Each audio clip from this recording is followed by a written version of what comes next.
Chilukuru residential స్కూల్లో common right plan ప్రారంభోత్సవంలో CM Revanth Reddy మాట్లాడుతున్నారు. లైవ్ చూద్దాం. నాణ్యమైన విద్య అందుబాటులోకి వస్తుందని, లేదా ఇంగ్లీష్ మీడియం చదువుకుంటేనే విద్యార్థులు రాణిస్తారని చెప్పి ఒక అపోహ బలంగా నాటుకుపోయింది. ఈరోజు ఆ అపోహలను తొలగించాలి. రెసిడెన్షియల్ స్కూల్స్ అంటే మల్టీ టాలెంటెడ్ ఎడ్యుకేషనల్ ఇన్స్టిట్యూట్స్.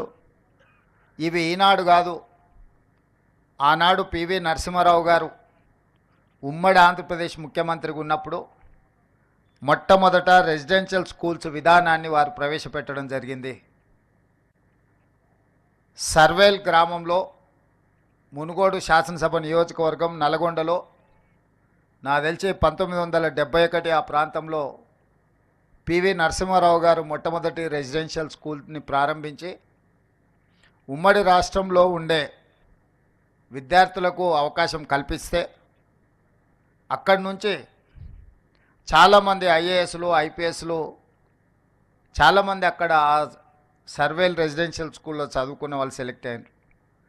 ఉదాహరణ, ఈరోజు పబ్లిక్ సర్వీస్ కమిషన్ చైర్మన్గా నియామకం జరిగిన, మొన్నటి వరకు విద్యాశాఖ ప్రిన్సిపల్ సెక్రటరీ బాధ్యతలు నిర్వహించిన special chief secretary Burra Venkatesham గారు ఈరోజు తెలంగాణ పబ్లిక్ సర్వీస్ కమిషన్ చైర్మన్గా నియామకం జరిగిన వారు సర్వేల్ రెసిడెన్షియల్ స్కూల్స్లో చదువుకున్న ఒక విద్యార్థి. అదేవిధంగా అతనికంటే ముందు పబ్లిక్ సర్వీస్ చైర్మన్గా పనిచేసిన మహేందర్ రెడ్డి గారు తెలంగాణ రాష్ట్ర డీజీపీగా 35 సంవత్సరాల ఐపీఎస్గా ఎన్నో ప్రతిష్టాత్మకమైన పోలీస్ రిఫార్మ్స్ తీసుకొచ్చిన మహేందర్ రెడ్డి గారు కూడా సర్వేల్ రెసిడెన్షియల్ స్కూల్లో విద్యార్థి. చాలామంది ఈరోజు నవోదయ రెసిడెన్షియల్ స్కూల్స్లో కానీ, కేంద్రీయ విద్యాలయాలలో కానీ, రాష్ట్ర కేంద్ర ప్రభుత్వాలు నిర్వహిస్తున్న ఈ రెసిడెన్షియల్ స్కూల్స్లో చదువుకున్న వాళ్ళు చాలా గొప్పగా రాణించారు. కానీ ఒక పీరియడ్ తర్వాత ప్రైవేట్ స్కూల్స్, ప్రైవేట్ కాలేజీలతో కాంపిటీషన్ చేయాల్సిన పరిస్థితి రావడం, ఆ పరిస్థితుల్లో ప్రభుత్వం యొక్క ఫోకస్ ఈ రెసిడెన్షియల్ స్కూళ్ళ మీద తగ్గడం, తద్వారా ఈ రెసిడెన్షియల్ స్కూల్స్ ఆర్ గవర్నమెంట్ స్కూల్స్లో చదువుకునే వాళ్ళు అత్యంత నిరుపేదలు లేదా నిర్లక్ష్యానికి లోనైన వాళ్ళు మాత్రమే చదువుకుంటారని ఒక అపోహ బలంగా నాటుకుపోయింది. ఈ అపోహల నుంచి విద్యా సంస్థల్ని, ముఖ్యంగా ఎస్సీ, ఎస్టీ, బీసీ, మైనారిటీ సామాజిక వర్గాలకు సంబంధించిన వాళ్లకు ఒక సంపూర్ణమైన విశ్వాసం, నమ్మకం కలిగించాలన్న ఆలోచన రాష్ట్ర ప్రభుత్వం మేము బాధ్యత చేపట్టిన తర్వాత పలు దఫాలుగా చర్చించడం జరిగింది. దీనికి సంబంధించి ఉప ముఖ్యమంత్రి బట్టి విక్రమార్క గారు ఇతర మంత్రివర్గ సహచరులతో కమిటీ వేసి అసలు ఎలాంటి ప్రక్షాళన చేయాలి, ఏ విధంగా విధి విధానాలలో మార్పు తీసుకొచ్చి అధికారులతో పాటు ప్రజాప్రతినిధులను కూడా ఒక బాధ్యత అప్పగించి, ఒక సోషల్ రెస్పాన్సిబిలిటీ, ఒక సామాజిక బాధ్యతగా తప్పకుండా ఈ రెసిడెన్షియల్ స్కూళ్ళలో విద్యా ప్రమాణాలను పెంచాలి, నాణ్యమైన వసతులను కల్పించాలని ఒక దృఢ సంకల్పంతో ఈనాడు తెలంగాణ రాష్ట్ర ప్రభుత్వం ముందుకు వెళ్తుంది. అందులో భాగంగానే 8 సంవత్సరాల నుంచి డైట్ ఛార్జెస్ ఎప్పుడు పెంచలే. గత ప్రభుత్వం పెంచాలన్న ఆలోచన కూడా చేయలే. అంటే పూర్తిగా తెలంగాణ రాష్ట్రం ఏర్పడ్డ తర్వాత డైట్ ఛార్జెస్ విషయంలో కావచ్చు, కాస్మెటిక్ ఛార్జెస్ విషయంలో కావచ్చు, లేదా మౌలిక వసతులకు సంబంధించిన అంశాలలో కావచ్చు, ఆనాటి ప్రభుత్వం ప్రాధాన్యత ఇవ్వలేదు. తద్వారా ప్రతిష్ట కలిగిన ఈ రెసిడెన్షియల్ స్కూల్స్ అన్నీ కూడా ప్రతిష్ట కోల్పోయి ప్రజలలో విశ్వాసం సన్నగిలే పరిస్థితి వచ్చినప్పుడు రాష్ట్ర ప్రభుత్వం స్పష్టంగా ఆలోచన చేసి మళ్ళీ ఆ విశ్వాసాన్ని పునరుద్ధరించాలి, ఒక నమ్మకం కలిగించాలి. ఈ ప్రభుత్వం అంటే ప్రభుత్వం మా కోసం పనిచేస్తుంది, ప్రభుత్వం మా ప్రభుత్వం, ప్రజా ప్రభుత్వం అని ఒక నమ్మకం, విశ్వాసాన్ని కల్పించాలన్న ఆలోచనతో సింగిల్ స్ట్రోక్లో డైట్ ఛార్జెస్ విషయంలో 40% ఛార్జెస్ పెంచడం ద్వారా నాణ్యమైన ఫుడ్ని ఈరోజు మన విద్యార్థులకు ఇవ్వడం ద్వారా ఆరోగ్యవంతమైన తెలంగాణగా తీర్చిదిద్దాలని మన ప్రభుత్వం భావించింది. కాస్మెటిక్ ఛార్జెస్ తండాలలో, గూడాలలో, మారుమూల పల్లెల నుంచి వచ్చిన పేద విద్యార్థులు కాస్మెటిక్ ఛార్జెస్ తల్లిదండ్రులను అడగలేక బాగా ఇబ్బంది పడుతున్న సందర్భంలో ఒకసారి కాస్మెటిక్ ఛార్జెస్ గురించి మొత్తం నివేదిక తెప్పించుకుంటే 16 సంవత్సరాల క్రితం దాదాపుగా 2008-09లో కాస్మెటిక్ ఛార్జెస్ పెంచితే 16 సంవత్సరాల నుంచి ఒక్క రూపాయి కూడా పెంచలేదు. 16 సంవత్సరాలలో అసలు కాస్మెటిక్ ఛార్జెస్ ఎన్నంతలు పెరిగినాయో అసలు ఊహించలేనంత ధరలు పెరిగినాయి. మరి 2008లో నిర్ధారించిన కాస్మెటిక్ ఛార్జెస్ ఏ మూలకు విద్యార్థులకు సరిపోవడం లేదు. పోనీ అవైనా ప్రతి నెల విద్యార్థులకు చేరుతున్నాయంటే లేదు, 6 నెలలకో సంవత్సరానికి ఒక్కసారి ఇస్తే అవి ఎలాంటి ఉపయోగం లేకపోవడం ద్వారా ఈ పిల్లలు తల్లిదండ్రులను అడగడానికి మొహమాట పడి ఇబ్బంది పడి ఒకవేళ తల్లిదండ్రులను అడిగినా ఒకసారి ఇవ్వడానికి ఉండి లేకపోవడం వల్ల చాలా ఇబ్బందులు ఎదుర్కొంటున్నారు. అందుకే ఈరోజు కాస్మెటిక్ ఛార్జెస్ 16 సంవత్సరాల తర్వాత పెంచుతున్నాం కాబట్టి మోర్ దాన్ 200% ఈరోజు మనం పెంచుకోవడం జరిగింది.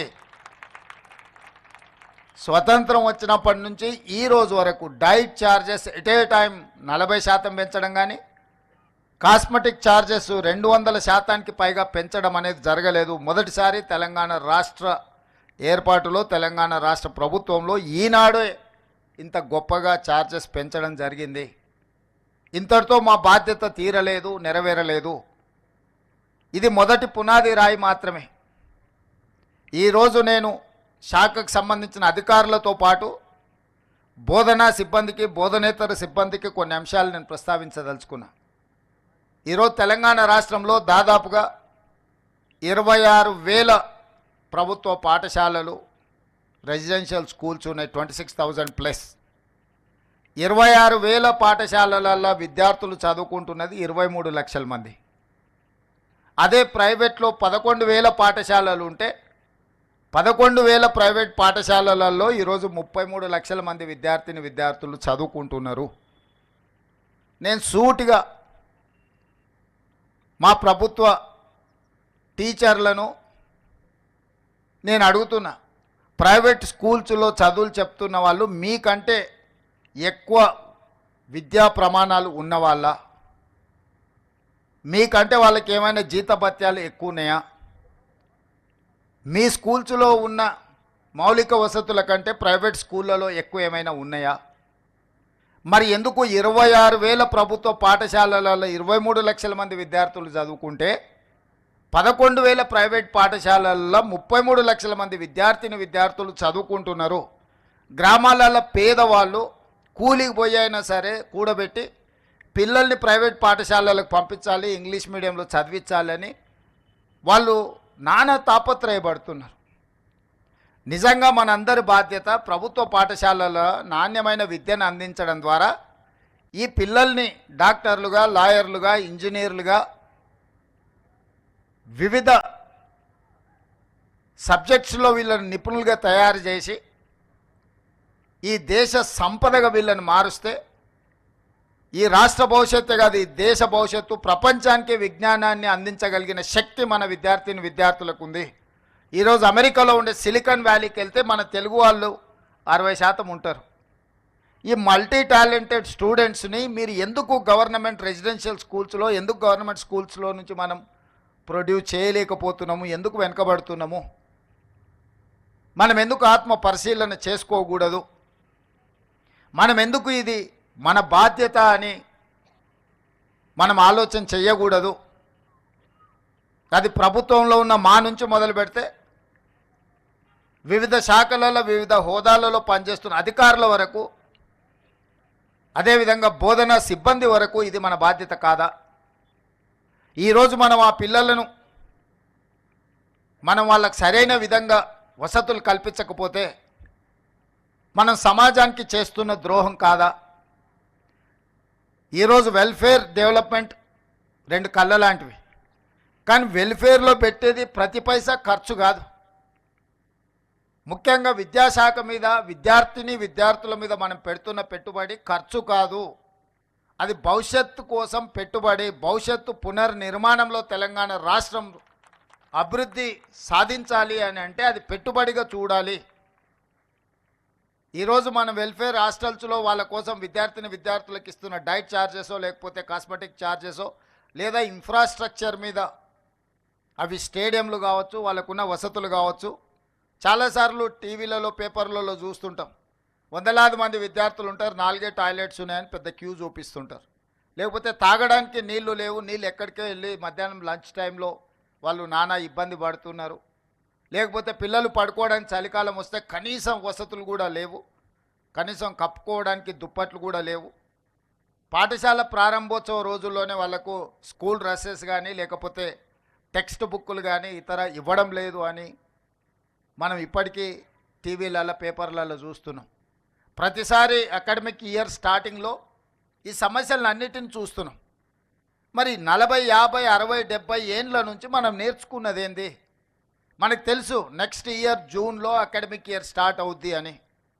మరి జూన్లో స్కూల్స్ కాలేజీలు స్టార్ట్ అవుతున్నాయి అంటే మనం 1 సంవత్సరం ముందు నుంచే నెక్స్ట్ ఫైనాన్షియల్ ఇయర్కి ప్రణాళిక చేసుకొని ఏ విధంగా వాళ్ళకు స్కూల్ డ్రెస్ల నుంచి మొదలు పెడితే వాళ్ళకు పాఠ్యపుస్తకాల వరకు విత్ ఇన్ ద టైం అందించాలి అన్న ఆలోచన మనం ఎందుకు ప్రణాళికబద్ధంగా చేసుకోలేకపోతున్నాము? మనం ఐఏఎస్లని, ఇంత ఉన్నతాధికారులను, ఇంత వ్యవస్థను పెట్టుకొని ఈ వ్యవస్థ ఈ సమస్యను పరిష్కరించడానికి ఎందుకు మనం ప్రణాళికబద్ధంగా ముందుకు వెళ్తలేము? ఇది ప్రభుత్వ పరంగా మనం ఆత్మ పరిశీలన చేసుకోవాల్సిన అవసరం ఉన్నది.